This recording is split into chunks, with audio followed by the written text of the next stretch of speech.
Giliran Direktur Jenderal Pajak Surya Utomo yang disorot. Usai terungkap jika Ditjen Pajak ternyata punya klub motor gede atau moge yang bernama Blasting Richter DJB. Potret ketika Surya Utomo memimpin aktivitas klub moge itu ramai beredar dan menjadi pemberitaan. Ini membuat Menteri Keuangan Sri Mulyani lagi-lagi dibuat geram dengan tingkah anak buahnya. Belum selesai masalah dengan Rafael Alun Trisambodo, muncul lagi aksi gagah-gagahan pegawai Ditjen Pajak dengan motor gedenya.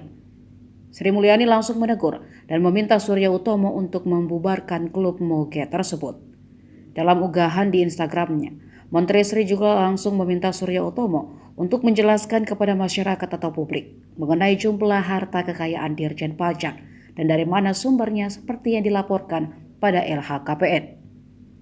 Bahkan apabila moge tersebut diperoleh dan dibeli dengan uang halal dan gaji resmi, mengendarai dan memamerkan moge bagi pejabat atau pegawai pajak, dan Kementerian Keuangan telah melanggar asas kepatutan dan kepantasan publik.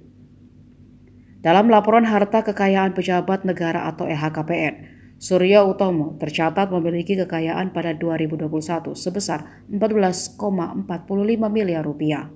Sedangkan pada 2017 lalu sebesar 6,13 miliar rupiah. Hartanya naik 8,31 miliar dalam 4 tahun.